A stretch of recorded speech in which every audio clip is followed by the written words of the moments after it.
നമസ്കാരം. Current affairs സീരീസിൽ 2025 current affairs ആണ് നമ്മൾ പഠിച്ചു വരുന്നത്. 2025 മാർച്ച് വരെയുള്ള കറണ്ട് അഫയേഴ്സ് നമ്മൾ പഠിച്ചിട്ടുണ്ട്. കഴിഞ്ഞ ക്ലാസ്സിൽ 2025 ഓസ്കാർ പുരസ്കാരങ്ങളെക്കുറിച്ച് നമ്മൾ പഠിച്ചു അല്ലേ. അതോടൊപ്പം തന്നെ 2024 പ്രധാനപ്പെട്ട ചലച്ചിത്ര പുരസ്കാരങ്ങളെക്കുറിച്ചും പറഞ്ഞിട്ടുണ്ട്. ഇന്നത്തെ ക്ലാസ്സിൽ 2024 നോബൽ പുരസ്കാരത്തെക്കുറിച്ചാണ് നമ്മൾ പഠിക്കുന്നത്. 2025 കറണ്ട് അഫയേഴ്സ് സീരീസിൽ 2024 ഡിസംബറിലെ നോബൽ പുരസ്കാരം കൊടുക്കുന്നത് എന്തിനാണ് എന്ന് നിങ്ങൾ ചിന്തിക്കരുത്. കാരണം 2025 നടക്കുന്ന പരീക്ഷകൾക്ക് 2024 നോബൽ പുരസ്കാരം വളരെ പ്രധാനപ്പെട്ടതാണ്. അതുകൊണ്ട് തന്നെ നല്ല രീതിയിൽ അത് പഠിച്ചെടുക്കുന്നതിന് വേണ്ടിയിട്ട് നമുക്ക് ശ്രമിക്കാം. അതുപോലെ ആസ്ഥ അക്കാഡമിയുടെ ഓൺലൈൻ കോഴ്സുകളിൽ പങ്കെടുക്കുന്നതിനും ഞങ്ങളുടെ മറ്റ് സേവനങ്ങൾക്കുമായി ആസ്ഥ അക്കാഡമി കേരള എന്ന ഞങ്ങളുടെ ലേണിംഗ് ആപ്പ് ഡൗൺലോഡ് ചെയ്യുക. ഇവിടെ നടക്കുന്ന ക്ലാസ്സുകളുടെ PDF നോട്ട്സിനായിട്ട് ഞങ്ങളുടെ ടെലഗ്രാം ചാനൽ കൂടി അംഗമാവുക. ഞാൻ അജിത് സുമേരു. ഏവർക്കും ആസ്ഥ അക്കാഡമിയുടെ യൂട്യൂബ് ചാനലിലേക്ക് സ്വാഗതം.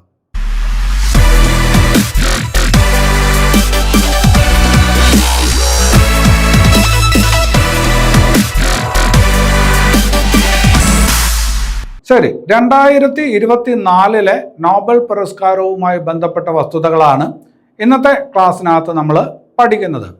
ആദ്യം നോബൽ പുരസ്കാരവുമായി ബന്ധപ്പെട്ട പൊതുവായിട്ടുള്ള ചില കാര്യങ്ങൾ നമുക്ക് നോക്കാം. നമുക്കറിയാവുന്ന കാര്യമാണ്, നോബൽ പുരസ്കാരം നൽകി തുടങ്ങുന്നത് 1901 മുതലാണ് അല്ലേ.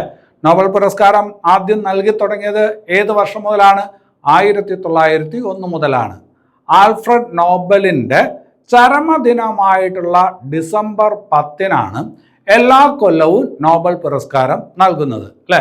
അപ്പോൾ നോബൽ പുരസ്കാരം നൽകുന്ന ദിവസം ഏതാണ്? ഡിസംബർ 10. ആ ഡിസംബർ 10 എന്ന് പറയുന്നത് ആൽഫ്രഡ് നോബലിൻ്റെ ജന്മദിനമാണോ ചരമദിനമാണോ? ആൽഫ്രഡ് നോബലിൻ്റെ ചരമദിനമായിട്ടുള്ള ഡിസംബർ 10 എല്ലാ വർഷവും നോബൽ പുരസ്കാരം നൽകുന്നത്. നമുക്കറിയാം, നോബൽ പുരസ്കാരം എത്ര വിഷയങ്ങളിലായിട്ടാണ് നൽകുന്നത്? 6 വിഷയങ്ങളിലായിട്ടാണ് നോബൽ പുരസ്കാരം നൽകുന്നത് അല്ലേ. സമാധാനത്തിനുള്ള നോബൽ പുരസ്കാരമുണ്ട്, സാഹിത്യത്തിനുള്ള നോബൽ പുരസ്കാരമുണ്ട്, ഭൗതിക ശാസ്ത്രം, രസതന്ത്രം, വൈദ്യശാസ്ത്രം, പിന്നെ അത് കഴിഞ്ഞിട്ട് സാമ്പത്തിക ശാസ്ത്രം, എക്കണോമിക്സ് എന്നിങ്ങനെ 6 വിഷയങ്ങളിലായിട്ടാണ് എല്ലാ കൊല്ലവും നോബൽ പുരസ്കാരം നൽകുന്നത്. അതിൽ ആദ്യം 5 വിഷയങ്ങൾക്കേ നൽകുമായിരുന്നുള്ളൂ. ഈ അടുത്ത കാലത്താണ് ഒരു വിഷയത്തിനു കൂടി നോബൽ പുരസ്കാരം നൽകാനായിട്ട് തുടങ്ങിയത്. അടുത്ത കാലം എന്ന് പറഞ്ഞാൽ 1969 മുതലാണ്. 1969 മുതലാണ് എക്കണോമിക്സിനുള്ള നോബൽ പുരസ്കാരം നൽകി തുടങ്ങിയത് അല്ലെ. സാമ്പത്തിക ശാസ്ത്രത്തിനുള്ള നോബൽ പുരസ്കാരം നൽകി തുടങ്ങിയത് എന്ന് മുതലാണ് എന്ന് ചോദിച്ചാൽ 1969 മുതലാണ് അല്ലെ. അപ്പൊ അങ്ങനെ എക്കണോമിക്സ് കൂടെ കൂട്ടിച്ചേർത്ത് 6 വിഷയങ്ങൾക്ക് ഇപ്പോൾ എല്ലാ വർഷവും നോബൽ പുരസ്കാരം നൽകുന്നുണ്ട്. അവിടെ നമ്മൾ മനസ്സിലാക്കേണ്ടത് സർ ജസ് റിക്സ് ബാങ്ക് പുരസ്കാരം, സർ ജസ് റിക്സ് ബാങ്ക് പുരസ്കാരം എന്നറിയപ്പെടുന്നത് സാമ്പത്തിക ശാസ്ത്ര നോബൽ പുരസ്കാരമാണ്. സാമ്പത്തിക ശാസ്ത്ര നോബൽ പുരസ്കാരം മറ്റൊരു പേരിൽ കൂടി അറിയപ്പെടും സർ ജസ് റിക്സ് ബാങ്ക് പുരസ്കാരം. ഏതിന് നൽകുന്ന പുരസ്കാരമാണ്? സാമ്പത്തിക ശാസ്ത്ര നോബൽ പുരസ്കാരമാണ്. മനസ്സിലാക്കി വെക്കുക. ഇനി അത് കഴിഞ്ഞിട്ട് നോബൽ പുരസ്കാരം ഒരു വിഷയത്തിൽ പരമാവധി എത്ര പേർക്ക് വരെ നൽകാം അല്ലെ. ഓരോ വർഷവും നോബൽ പുരസ്കാരം നൽകുമ്പോൾ പരമാവധി ഒരു വിഷയത്തിൽ എത്ര പേർക്ക് വരെ നോബൽ പുരസ്കാരം നൽകാം എന്ന് ചോദിച്ചാൽ പരമാവധി 3 പേർക്ക് നൽകാം. പരമാവധി ഒരു വിഷയത്തിൽ നോബൽ പുരസ്കാരം എത്ര പേർക്ക് നൽകാൻ പറ്റും? 3 പേർക്ക് നൽകാൻ പറ്റും. വേറൊരു കാര്യം കൂടി നിങ്ങൾ ശ്രദ്ധിച്ച് വയ്ക്കണം, മരണാനന്തരം നോബൽ പുരസ്കാരം നൽകാറില്ല. മരണാനന്തരം നോബൽ പുരസ്കാരം നൽകാറില്ല. ജീവിച്ചിരിക്കുന്ന ആൾക്കാർക്കാണ് നോബൽ പുരസ്കാരം നൽകാറുള്ളത്. ഇനിയിപ്പോൾ നോബൽ പുരസ്കാര ജേതാവിനെ പ്രഖ്യാപിച്ചു, അതിനുശേഷം ഈ പറഞ്ഞ ജേതാവ് മരണപ്പെട്ടാൽ അയാൾക്ക് പുരസ്കാരം നൽകും. മരണാനന്തരം ഒരു വ്യക്തിയെയും എന്തിനു പരിഗണിക്കാറില്ല? നോബൽ പുരസ്കാരത്തിന് പരിഗണിക്കാറില്ല. അപ്പൊ അത് ശ്രദ്ധിക്കണം. ഞാൻ പറഞ്ഞു 6 വിഭാഗങ്ങളിലായിട്ട് അല്ലെങ്കിൽ 6 വിഷയങ്ങളിലായിട്ട് നോബൽ പുരസ്കാരം നൽകുന്നു എന്ന് പറഞ്ഞു അല്ലെ. എല്ലാ നോബൽ പുരസ്കാരവും നൽകുന്നത് ഏത് രാജ്യം തന്നെയാണ്? സ്വീഡൻ തന്നെയാണ്. പക്ഷെ സ്വീഡന് പുറത്തു വെച്ച് നൽകുന്ന നോബൽ പുരസ്കാരം ഏതാണ്? എല്ലാ വിഷയങ്ങൾക്കും നോബൽ പുരസ്കാരം നൽകുന്ന രാജ്യം സ്വീഡൻ തന്നെയാണ്. പക്ഷെ സ്വീഡന് പുറത്തു വെച്ച് നോബൽ പുരസ്കാരം ലഭിക്കും. ഏത് വിഷയത്തിനാണ് എന്ന് ചോദിച്ചാൽ സമാധാനത്തിനുള്ള നോബൽ പുരസ്കാരം. സമാധാനത്തിനുള്ള നോബൽ പുരസ്കാരം മാത്രമാണ് സ്വീഡന് പുറത്തു വെച്ച് നൽകുന്നത്. ബാക്കി 5 വിഷയങ്ങളിലെ നോബൽ പുരസ്കാരം സ്വീഡന് വെച്ച് തന്നെയാണ് നൽകുന്നത്. സമാധാനത്തിലുള്ള നോബൽ പുരസ്കാര ജേതാക്കളെ കണ്ടെത്തുന്നത് നോർവീജിയൻ പാർലമെന്റ് ആണ്, അല്ലെ? സമാധാനത്തിൽ നോബൽ പുരസ്കാരമാണ്, അപ്പൊ നിഷ്പക്ഷമായിരിക്കണം, അല്ലെ? ആ സമാധാന നോബൽ പുരസ്കാര ജേതാവിനെയൊക്കെ കണ്ടെത്തുന്നത് നിഷ്പക്ഷമായിട്ടായിരിക്കണം. സ്വീഡനാണ് നൽകുന്നത്, പക്ഷെ നിഷ്പക്ഷത ഉറപ്പാക്കാൻ വേണ്ടിയിട്ടാണ് അയൽ രാജ്യവുമായിട്ടുള്ള നോർവേയുടെ പാർലമെന്റിനെ എന്ത് ചെയ്യുന്നത്, അത് ഏൽപ്പിച്ചിരിക്കുന്നത്. സമാധാന നോബൽ പുരസ്കാര ജേതാവിനെ കണ്ടെത്തുന്ന കാര്യം ഏൽപ്പിച്ചിരിക്കുന്നത് അയൽ രാജ്യമായ നോർവേയുടെ പാർലമെന്റിനെയാണ്. നോർവേയുടെ പാർലമെന്റിന്റെ പേരാണ് ഏത്? സ്റ്റോർട്ടിംഗ്. നോർവേയുടെ പാർലമെന്റ് അറിയപ്പെടുന്നത് സ്റ്റോർട്ടിംഗ്. അപ്പൊ നോർവേയുടെ പാർലമെന്റ് അതിൻ്റെ ഒരു സമിതിയാണ്, നോർവേയുടെ പാർലമെന്റ് അംഗങ്ങളുടെ ഒരു സമിതിയാണ് എല്ലാ വർഷവും സമാധാനത്തിനുള്ള നോബൽ പുരസ്കാര ജേതാവിനെ കണ്ടെത്തുന്നത്. അപ്പൊ ആ പുരസ്കാരം ഓസ്ലോയിൽ വെച്ചിട്ടാണ് നൽകുന്നത്. നോർവേയുടെ തലസ്ഥാനമായിട്ടുള്ള ഓസ്ലോയിൽ വെച്ചിട്ടാണ് നൽകുന്നത്. അപ്പൊ സ്വീഡന് പുറത്ത് നൽകുന്ന ഏക നോബൽ പുരസ്കാരം ഏതെന്ന് ചോദിച്ചാൽ സമാധാനത്തിലുള്ള നോബൽ പുരസ്കാരമാണ്. അതെന്തുകൊണ്ട് എന്ന് കൂട്ടുകാർക്ക് മനസ്സിലായി. ഇനി അത് കഴിഞ്ഞിട്ട് വേറൊരു ഭാഗത്തോട്ട് വരാം. ഞാൻ പറഞ്ഞു നോബൽ പുരസ്കാരം 1901 മുതൽ കൊടുക്കാനായിട്ട് തുടങ്ങി, അല്ലെ? നോബൽ പുരസ്കാരം നേടിയ ആദ്യ വനിത ആരാണ്? നോബൽ പുരസ്കാരം നേടുന്ന ആദ്യ വനിത ആരെന്ന് ചോദിച്ചാൽ നമുക്കറിയാം ആരാണ്? Marie Curie. നോബൽ പുരസ്കാരം നേടുന്ന ആദ്യ വനിതയാണ് മേരി ക്യൂറി അഥവാ മാഡം ക്യൂറി. മാഡം ക്യൂറി, അല്ലെ? 1903 ഭൗതിക ശാസ്ത്രത്തിലുള്ള നോബൽ പുരസ്കാരമാണ് ആർക്ക് ലഭിക്കുന്നത്? മേരി ക്യൂറിക്ക് ലഭിക്കുന്നത് 1903. അപ്പൊ ആദ്യമായിട്ട് നോബൽ പുരസ്കാരം നേടിയ വനിത ആരെന്ന് ചോദിച്ചാൽ മാഡം ക്യൂറി അല്ലെങ്കിൽ മേരി ക്യൂറിയാണ്. ഇവിടെ ഒരു കാര്യം കൂടി ശ്രദ്ധിച്ചു വെക്കണം. 2 തവണ നോബൽ പുരസ്കാരം നേടിയ ആദ്യ വ്യക്തി, 2 തവണ നോബൽ പുരസ്കാരം നേടിയ ആദ്യ വ്യക്തി ആരെന്ന് ചോദിച്ചാലും മാഡം ക്യൂറിയാണ്. അതായത് 1903 ഭൗതിക ശാസ്ത്രത്തിലുള്ള നോബൽ പുരസ്കാരം മേരി ക്യൂറിക്ക് ലഭിച്ചിട്ടുണ്ട്. 1911 രസായനത്തിലുള്ള നോബൽ പുരസ്കാരവും മേരി ക്യൂറിക്ക് ലഭിച്ചു. അങ്ങനെ ആദ്യമായിട്ട് 2 തവണ നോബൽ പുരസ്കാരം നേടുന്ന വ്യക്തിയായിട്ട് ആര് മാറി? മേരി ക്യൂറി മാറി. അപ്പോൾ നോബൽ പുരസ്കാരം 1901 മുതൽ കൊടുത്തു തുടങ്ങി. ആദ്യമായി നോബൽ പുരസ്കാരം നേടിയ വനിത മേരി ക്യൂറിയാണ്. 2 തവണ നോബൽ പുരസ്കാരം നേടുന്ന ആദ്യ വ്യക്തിയും ആര് തന്നെയാണ്? മേരി ക്യൂറി തന്നെയാണ്. അപ്പൊ അത് ശ്രദ്ധിച്ച് വയ്ക്കുക. ഇനി അത് കഴിഞ്ഞിട്ട് നോബൽ പുരസ്കാരം നേടിയ ഏറ്റവും പ്രായം കുറഞ്ഞ വ്യക്തി. നോബൽ പുരസ്കാരം നേടിയ ഏറ്റവും പ്രായം കുറഞ്ഞ വ്യക്തി ആരെന്ന് ചോദിച്ചാൽ മലാല യൂസഫ്സായി ആണ്. മലാല യൂസഫ്സായി നിങ്ങൾക്കറിയാം 2014 സമാധാനത്തിലുള്ള നോബൽ പുരസ്കാരം ലഭിച്ചത് പാകിസ്ഥാൻകാരിയായിട്ടുള്ള ആർക്കാണ്? മലാല യൂസഫ്സായിക്കാണ്. അന്ന് അവർക്ക് 17 വയസ്സേ ഉള്ളൂ. അപ്പൊ നോബൽ പുരസ്കാരം നേടുന്ന ഏറ്റവും പ്രായം കുറഞ്ഞ വ്യക്തി ആരെന്ന് ചോദിച്ചാൽ മലാല യൂസഫ്സായിക്കാണ്. അതേസമയം ഏറ്റവും പ്രായം കൂടിയ വ്യക്തി, രസതന്ത്രത്തിലുള്ള നോബൽ പുരസ്കാരം നേടിയിട്ടുള്ള ജോൺ ബി ഗുഡിനഫ് ആണ് ഏറ്റവും പ്രായം കൂടിയ വ്യക്തി. അതായത് നോബൽ പുരസ്കാരം നേടുന്ന ഏറ്റവും പ്രായം കൂടിയ വ്യക്തി ആരെന്ന് ചോദിച്ചാൽ ജോൺ ബി ഗുഡിനഫും ഏറ്റവും പ്രായം കുറഞ്ഞ വ്യക്തി ആരെന്ന് ചോദിച്ചാൽ മലാല യൂസഫ്സായിയുമാണ്. ഇതുപോലൊരു കാര്യം നമ്മൾ നേരത്തെ പഠിച്ചിട്ടുണ്ട്. ഭാരതരത്നം നേടുന്ന ഏറ്റവും പ്രായം കുറഞ്ഞ വ്യക്തി സച്ചിൻ ടെണ്ടുൽക്കർ ആണെന്ന് പഠിച്ചിട്ടുണ്ട്, അല്ലെ? ഭാരതരത്നം നേടുന്ന ഏറ്റവും പ്രായം കുറഞ്ഞ വ്യക്തി സച്ചിൻ ടെണ്ടുൽക്കർ ആണ്. ഭാരതരത്നം നേടുന്ന ഏറ്റവും പ്രായം കൂടിയ വ്യക്തി 100 വയസ്സിൽ ആരാണ് നേടിയത്? DK കാർവെയാണ്. DK കാർവെ. അപ്പൊ ഇവിടെ നോബൽ പുരസ്കാരം നേടിയ ഏറ്റവും പ്രായം കൂടിയ വ്യക്തി ജോൺ ഗുഡിനഫ് ആണ്. 97 വയസ്സുള്ളപ്പോഴാണ് അദ്ദേഹത്തിന് അന്ന് നോബൽ പുരസ്കാരം ലഭിക്കുന്നത്. മലാല യൂസഫ്സായിക്ക് 17 വയസ്സുള്ളപ്പോഴാണ്. അപ്പൊ ആ വ്യത്യാസം ഒന്ന് മനസ്സിലാക്കി വയ്ക്കണം.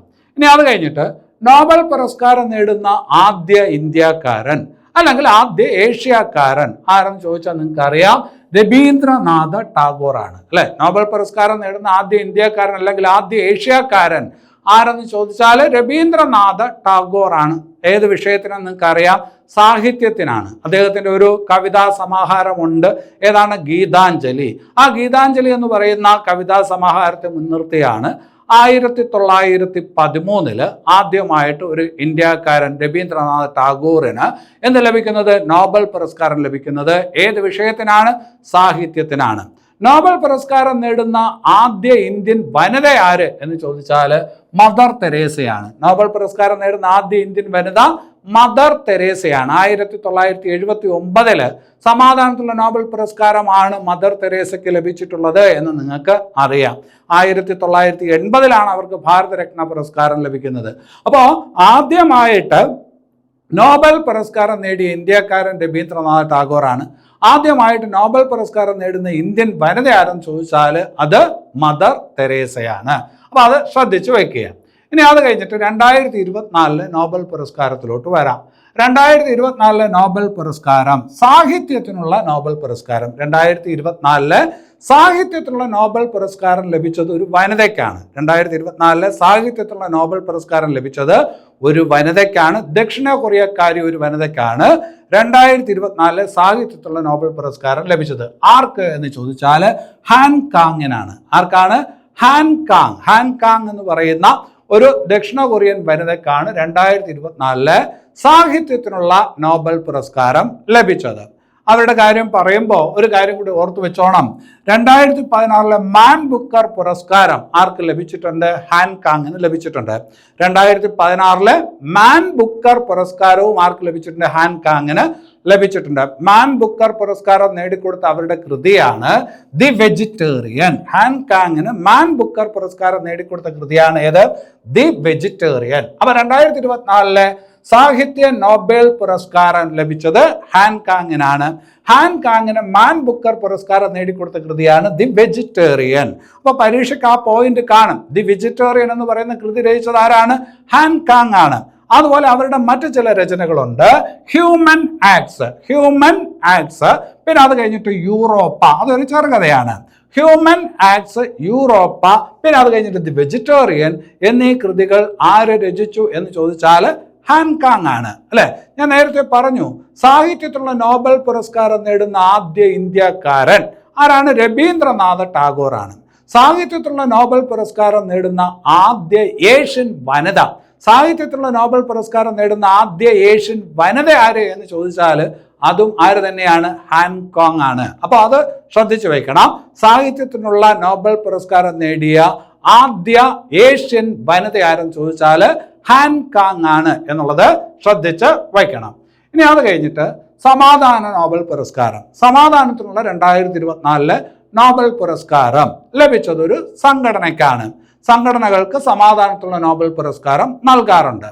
അപ്പൊ 2024 സമാധാനത്തിലുള്ള നോബൽ പുരസ്കാരം ലഭിച്ചത് ഒരു സംഘടനയ്ക്കാണ്, ജപ്പാനിലെ ഒരു സംഘടനയ്ക്കാണ്. ജപ്പാനിലെ ആ സംഘടനയുടെ പേരാണ് നിഹോൺ ഹിഡാൻക്യോ. എന്താണ്? നിഹോൺ ഹിഡാൻക്യോ, അല്ലെ? നിഹോൺ എന്നുള്ള വാക്ക് ജപ്പാനുമായി ബന്ധപ്പെട്ടിരിക്കുന്നു എന്ന് നിങ്ങൾക്ക് അറിയാം. നിഹോൺ ഹിഡാൻക്യോ എന്ന് പറയുന്ന ജപ്പാൻ സംഘടനയ്ക്കാണ് 2024 സമാധാന നോബൽ പുരസ്കാരം ലഭിച്ചത്. നിങ്ങൾക്കറിയാം 1945 ഹിരോഷിമയിലും നാഗസാക്കിയിലും ആണവ ആക്രമണം നടന്നു. ഒരുപാട് പേർ കൊല്ലപ്പെട്ടു. ഒരുപാട് പേർ ആണവ പ്രസരണമേറ്റ് ഇന്നും ജീവിക്കുന്ന രക്തസാക്ഷികളായിട്ട് എവിടെയുണ്ട്? ജപ്പാനിലുണ്ട്. അത്തരത്തിലുള്ള ആൾക്കാരുടെ, അതായത് 1945 ഹിരോഷിമ നാഗസാക്കി അണുബോംബ് ആക്രമണത്തെ അതിജീവിച്ചവരുടെ, ജീവിക്കുന്ന രക്തസാക്ഷികളായി ഇപ്പോൾ ഉള്ള ആൾക്കാരുടെ സംഘടനയാണ് ഏത്? നിഹോൺ ഹിഡാൻകോ എന്ന് പറയുന്ന സംഘടന. ലോകത്ത് ആണവായുധങ്ങളുടെ അപകടത്തെക്കുറിച്ച് ബോധ്യപ്പെടുത്തിക്കൊണ്ടിരിക്കുന്ന, ആണവായുധങ്ങൾക്കെതിരെ പ്രവർത്തിച്ചു കൊണ്ടിരിക്കുന്ന ഒരു സംഘടനയാണ് നിഹോൺ ഹിഡാൻക്യോ എന്ന് പറയുന്ന സംഘടന. അവർക്കാണ് 2024 സമാധാനത്തിന് നോബൽ പുരസ്കാരം ലഭിച്ചത്. അപ്പോൾ നിഹോൺ ഹിഡാൻകോ ജപ്പാനിലെ സംഘടനയാണ്. ഈ സംഘടനയുടെ പ്രതീകം എന്താണ് എന്ന് ചോദിച്ചാൽ പേപ്പർ ക്രെയിൻ ആണ്. ഈ സംഘടനയുടെ ഒരു പ്രതീകം, ഒരു സിമ്പൽ ആയിട്ട് ഒരെണ്ണം ഉണ്ട്. എന്താണ്? Paper crane. പേപ്പർ ക്രെയിൻ എന്ന് പറഞ്ഞാൽ പേപ്പറിൽ ഉണ്ടാക്കിയെടുക്കുന്ന കൊക്കുകളാണ്. ജപ്പാനിൽ ഈ പറഞ്ഞ കൊക്കുകൾക്ക് ഒരു പ്രത്യേകതയുണ്ട്. പേപ്പറിൽ ഉണ്ടാക്കിയെടുക്കുന്ന കൊക്കുകൾക്ക് ഒരു പ്രത്യേകതയുണ്ട്. അങ്ങനെ പേപ്പറിൽ കൊക്കുകൾ ഉണ്ടാക്കിയെടുത്താൽ അത് ഐശ്വര്യം കൊണ്ടുവരുമെന്നൊരു വിശ്വാസമുണ്ട്. അങ്ങനെയുള്ള പേപ്പർ കൊക്കുകൾ, അത് വേറെ രീതിയിൽ സഡാക്കോ കൊക്കുകൾ. ഏതാണ്? സഡാക്കോ കൊക്കുകൾ. ഇപ്പോൾ 1945 ആണവ ആക്രമണം ജപ്പാനിൽ നടന്നപ്പോൾ അതിൻ്റെ ആണവ പ്രസരണ ആക്രമണമേറ്റ് മരണപ്പെട്ടു പോയ ഒരു ബാലികയുണ്ട്, ലോക പ്രശസ്തയായിട്ടുള്ള ഒരു ബാലികയുണ്ട്, സഡാക്കോ. അപ്പോൾ അവളുമായി ബന്ധപ്പെട്ട ആ കൊക്കുകൾക്ക് സഡാക്കോ കൊക്കുകൾ എന്നുള്ള ഒരു വിളിപ്പേര് കൂടിയുണ്ട്. ആ പേപ്പർ ക്രെയിനാണ് ഏതിൻ്റെ, ഈ പറഞ്ഞ സംഘടനയുടെ നിഹോൺ ഹിഡാൻകോ എന്ന് പറയുന്ന സംഘടനയുടെ പ്രതീകം എന്നുള്ളത് ഓർത്ത് വെക്കുക. ചോദിക്കാൻ കൊള്ളാവുന്ന ഒരു പോയിന്റാണ്. ഇനി അത് കഴിഞ്ഞിട്ട് ഞാൻ വേറൊരു കാര്യം പറഞ്ഞു. 1945 ആണവ ആക്രമണത്തെ അതിജീവിച്ചവർ, ആ അതിജീവിച്ചവരെ നമ്മൾ പറയും ജീവിക്കുന്ന രക്തസാക്ഷികൾ എന്ന് പറയും, അല്ലെ? ജീവിക്കുന്ന രക്തസാക്ഷികൾ. അതിനുപയോഗിക്കുന്ന ജപ്പാൻ വാക്കാണ് ഹിബാക്കുഷ. ഏതാണ്? ഹിബാക്കുഷ. അപ്പൊ ജപ്പാനില് ഹിബാക്കുഷ എന്നറിയപ്പെടുന്നത് ആരാണ് എന്ന് ചോദിച്ചാൽ 1945 ആണവ ആക്രമണത്തെ അതിജീവിച്ചവരെ ആണ് ഈ ഹിബാക്കുഷ അല്ലെങ്കിൽ ജീവിക്കുന്ന രക്തസാക്ഷികൾ എന്ന് വിളിക്കുന്നത്. അപ്പൊ ഈ പറഞ്ഞ സംഘടനയ്ക്ക് നിഹോൺ ഹിഡാൻകോയ്ക്ക് മറ്റൊരു പേര് കൂടിയുണ്ട്. ഏതാണ്? ഹിബാക്കുഷ എന്ന ഒരു പേരും കൂടി ആ സംഘടനയ്ക്കുണ്ട് എന്ന് ഓർത്ത് വയ്ക്കുക. ഇനി അത് കഴിഞ്ഞിട്ട് ഞാനിപ്പോൾ പറഞ്ഞു സംഘടനകൾക്കും എന്ത് നൽകാറുണ്ട്? സമാധാനത്തിലുള്ള നോബൽ പുരസ്കാരം നൽകാറുണ്ട്. ഏറ്റവും കൂടുതൽ തവണ ഏത് സംഘടനയാണ് സമാധാനത്തിലുള്ള നോബൽ പുരസ്കാരം നേടിയത്? ഏറ്റവും കൂടുതൽ തവണ സമാധാനത്തിലുള്ള നോബൽ പുരസ്കാരം നേടിയ അന്താരാഷ്ട്ര സംഘടന ഏതെന്ന് ചോദിച്ചാൽ റെഡ് ക്രോസ് കമ്മിറ്റിയാണ്. ഏതാണ്? റെഡ് ക്രോസ് ആണ് ഏറ്റവും കൂടുതൽ തവണ സമാധാനത്തിനുള്ള നോബൽ പുരസ്കാരം നേടിയ അന്താരാഷ്ട്ര സംഘടന ഏതെന്ന് ചോദിച്ചാൽ ഏതാണ്? റെഡ് ക്രോസ് ആണ്. 1917, 1944, 1963, അതായത് 3 തവണ സമാധാനത്തിനുള്ള നോബൽ പുരസ്കാരം ഏത് സംഘടനയ്ക്ക് ലഭിച്ചിട്ടുണ്ട്? റെഡ് ക്രോസ് കമ്മിറ്റിക്ക് അല്ലെങ്കിൽ റെഡ് ക്രോസ് സംഘടനയ്ക്ക് ലഭിച്ചിട്ടുണ്ട്. ഇനി അത് കഴിഞ്ഞിട്ട് വേറൊരു പുരസ്കാരത്തിലോട്ട് വരാം. സർ എഡ്ജസ് റിക്സ് ബാങ്ക് പുരസ്കാരം. സർ എഡ്ജസ് റിക്സ് ബാങ്ക് പുരസ്കാരം, അല്ലെ? എന്ന് പറഞ്ഞാൽ എന്താണ്? എക്കണോമിക്സിനുള്ള നോബൽ പുരസ്കാരം. എക്കണോമിക്സിനുള്ള നോബൽ പുരസ്കാരം 2024 ലഭിച്ചത് ആർക്ക് എന്ന് ചോദിച്ചാൽ 3 അമേരിക്കക്കാർക്കാണ്. 3 അമേരിക്കക്കാർ ആരൊക്കെയാണ്?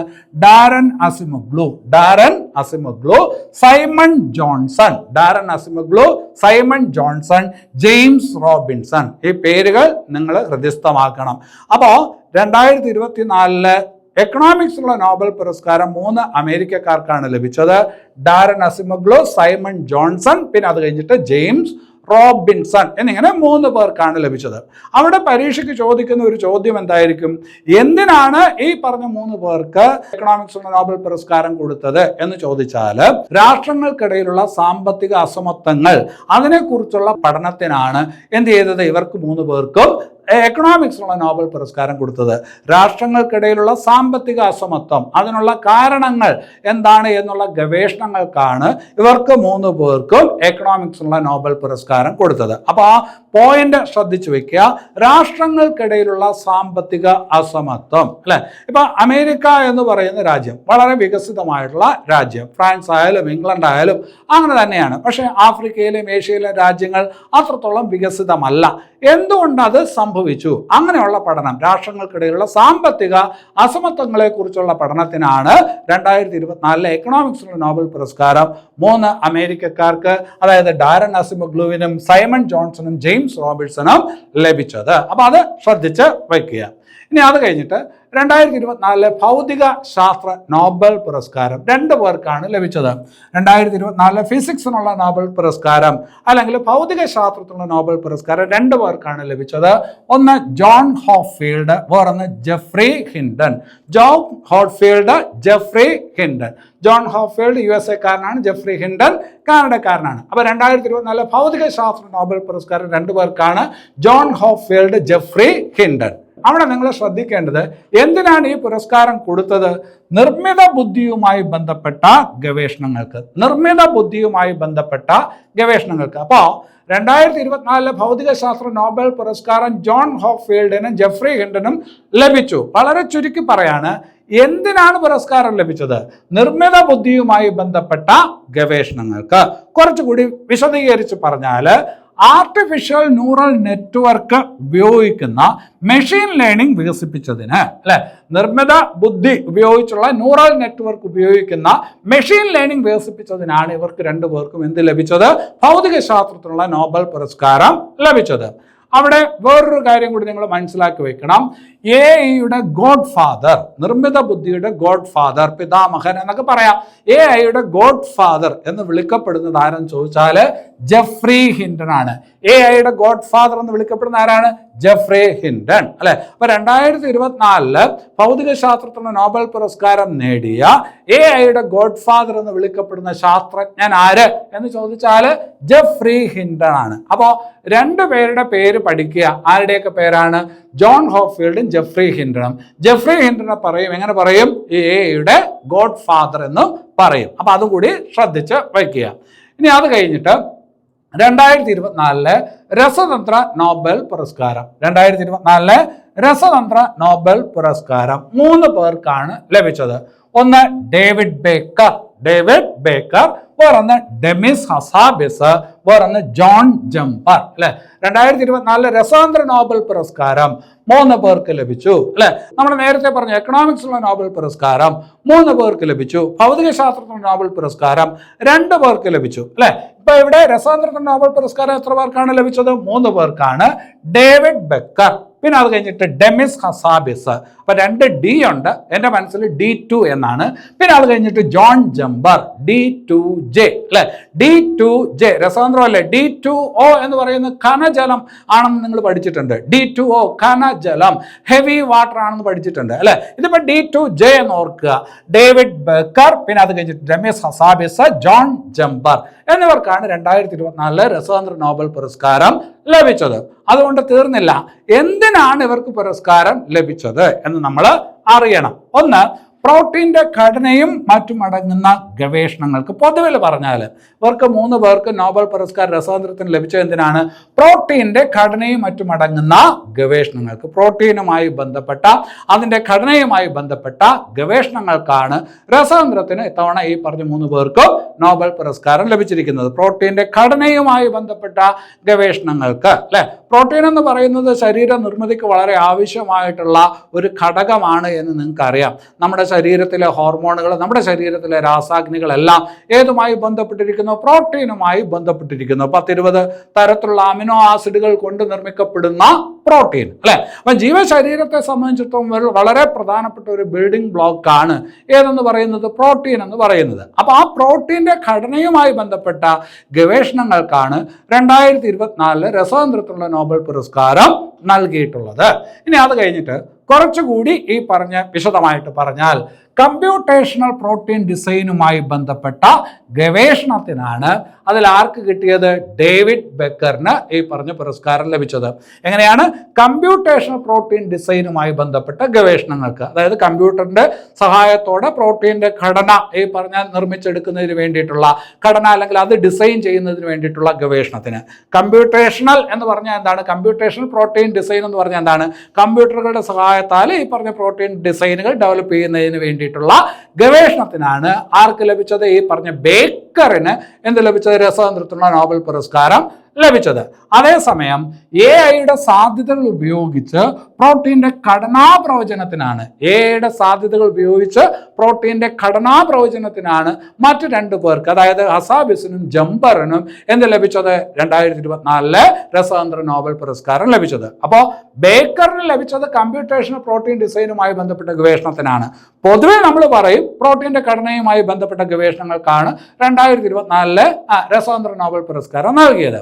അതിൽ ഡേവിഡ് ബേക്കറിന് നമ്മൾ പറഞ്ഞു കമ്പ്യൂട്ടേഷണൽ പ്രോട്ടീൻ ഡിസൈനുമായി ബന്ധപ്പെട്ട ഗവേഷണത്തിനാണ് ലഭിച്ചതെങ്കിൽ ജമ്പറിനും ഹസാബിസിനും കിട്ടിയിരിക്കുന്നത് AI-യുടെ സാധ്യതകൾ ഉപയോഗിച്ച് പ്രോട്ടീൻ്റെ ഘടനാ പ്രവചനം നടത്തിയതിനാണ് എന്നുള്ളത് ഓർത്തു വയ്ക്കുക.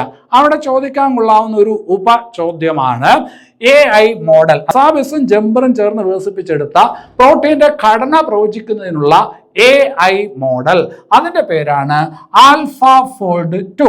AlphaFold 2 എന്താണ്? AlphaFold 2 ഒരു AI മോഡലാണ്.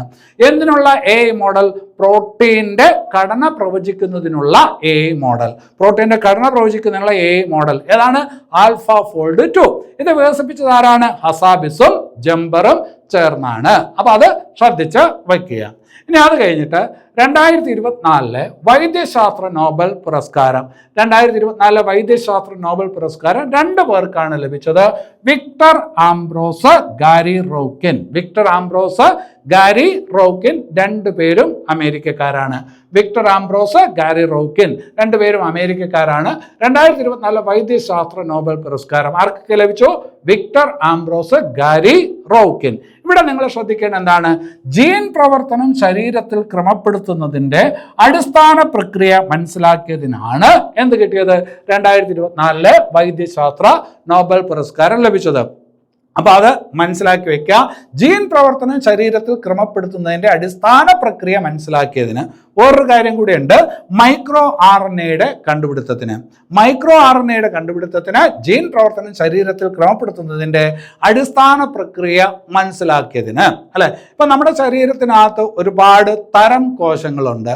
ഇപ്പോൾ പേശിയിലെ കോശങ്ങളുണ്ട്, തലച്ചോറിലെ കോശങ്ങളുണ്ട്, ഹൃദയത്തിലെ കോശങ്ങളുണ്ട്, കണ്ണിലെ കോശങ്ങളുണ്ട്. ഈ പറഞ്ഞ കോശങ്ങളിലൊക്കെ ജനിതക ദ്രവ്യം ഏതാണ്ട് ഒന്ന് തന്നെയാണ് എങ്കിലും ഇതിൻ്റെ ഈ പറഞ്ഞ സ്വഭാവങ്ങളിൽ വലിയ മാറ്റമുണ്ട്. അതെന്തുകൊണ്ടാണെന്ന് ചോദിച്ചാൽ ചില ഈ പറഞ്ഞ കോശങ്ങളിൽ ചില തരത്തിലുള്ള ജീനുകൾ പ്രവർത്തിക്കത്തില്ല. അപ്പോൾ ആ ക്രമം എങ്ങനെയാണ് ഈ പറഞ്ഞ ജീനുകളിൽ ഈ പറഞ്ഞ ക്രമപ്പെടുത്തൽ നടത്തിയിരിക്കുന്നത് എന്നുള്ളത് മനസ്സിലാക്കിയതിനാണ്, അതുമായി ബന്ധപ്പെട്ട ഗവേഷണങ്ങൾക്കാണ് 2024 വൈദ്യശാസ്ത്ര നോബൽ പുരസ്കാരം വിക്ടർ ആംബ്രോസിനും ഗാരി റോക്കിനും ലഭിച്ചിരിക്കുന്നത്. അതുമായി ബന്ധപ്പെട്ട ഗവേഷണങ്ങൾക്കിടയിലാണ് ഇവർ ഈ പറഞ്ഞ മൈക്രോ RNA കണ്ടുപിടിച്ചത്. എങ്ങനെ ഈ പറഞ്ഞ ശരീരത്തിലെ ജീൻ പ്രവർത്തനങ്ങൾ ക്രമപ്പെടുത്തിയിരിക്കുന്നു, ജീവകോശങ്ങളിലെ ജീൻ പ്രവർത്തനങ്ങൾ എങ്ങനെ ക്രമപ്പെടുത്തിയിരിക്കുന്നു എന്നുള്ള ആ ഒരു ഗവേഷണം നടന്നുകൊണ്ടിരിക്കുമ്പോൾ തന്നെ അവരെന്തും കണ്ടുപിടിച്ചു? മൈക്രോ RNA കണ്ടുപിടിച്ചു. അപ്പോൾ അതുമായി ബന്ധപ്പെട്ട ഗവേഷണങ്ങൾക്ക് അല്ലെങ്കിൽ ആ കണ്ടുപിടുത്തത്തിനാണ് 2024 വൈദ്യശാസ്ത്ര നോബൽ പുരസ്കാരം ഇവർക്ക് 2 പേർക്കും ലഭിച്ചിരിക്കുന്നത്. അപ്പോൾ കുറച്ച് കാര്യങ്ങൾ നിങ്ങൾക്ക് മനസ്സിലായി കാണുമെന്ന് വിചാരിക്കുന്നു. പക്ഷേ ഞാൻ ഇതിനകത്ത് മനസ്സിലാക്കുന്നത്, ഇതിനകത്ത് പ്രയാസമുള്ള കാര്യം ഈ പേരുകൾ ഓർത്തിരിക്കുക എന്നുള്ളതാണ്. അത് ആവർത്തിച്ച് വായിക്കുന്നതിലൂടെയും ആവർത്തിച്ച് കേൾക്കുന്നതിലൂടെയും മാത്രമേ ഈ പേരുകൾ ഓർത്തിരിക്കാൻ പറ്റൂ. അപ്പോൾ പരീക്ഷ എഴുതി ഉദ്യോഗം നേടണമെന്ന് ആഗ്രഹിക്കുന്ന ഒരു ഉദ്യോഗാർത്ഥി തീർച്ചയായിട്ടും ഇങ്ങനെയുള്ള കാര്യങ്ങൾ എഴുതി തന്നെ പഠിക്കണം. 2-3 തവണ എഴുതിയാൽ മാത്രമേ ഇത് നിങ്ങളുടെ മനസ്സിൽ നിൽക്കുകയുള്ളൂ. അപ്പോൾ അതിനുള്ള ശ്രമം നിങ്ങളുടെ ഭാഗത്തു നിന്നുണ്ടാവുമെന്ന് കരുതുന്നു. ഈ ക്ലാസ് ഇവിടെ അവസാനിക്കുന്നു. ഈ ക്ലാസ് നിങ്ങൾക്ക് ഇഷ്ടപ്പെട്ടുവെങ്കിൽ തീർച്ചയായിട്ടും ലൈക്ക് ചെയ്യണം, കമൻറ്റ് ചെയ്യണം, ഷെയർ ചെയ്യണം, പ്രോത്സാഹിപ്പിക്കണം. നിങ്ങളുടെ പ്രോത്സാഹനം ഉണ്ടെങ്കിൽ മാത്രമേ ഇങ്ങനെയുള്ള വീഡിയോകൾ ചെയ്യാനുള്ള പ്രചോദനം എനിക്ക് വ്യക്തിപരമായി കിട്ടുകയുള്ളൂ എന്നുകൂടി അറിയിക്കുകയാണ്. നിങ്ങൾ നന്നായിട്ട് എന്നെ പ്രോത്സാഹിപ്പിക്കുന്നുണ്ട്, അത് തുടർന്നുകൊണ്ടിരിക്കുക. ആ ഊർജം ഞാൻ സ്വീകരിക്കുന്നു. ഈ ക്ലാസ് ഇവിടെ അവസാനിക്കുന്നു. എല്ലാവർക്കും നല്ലത് വരട്ടെ. നന്ദി.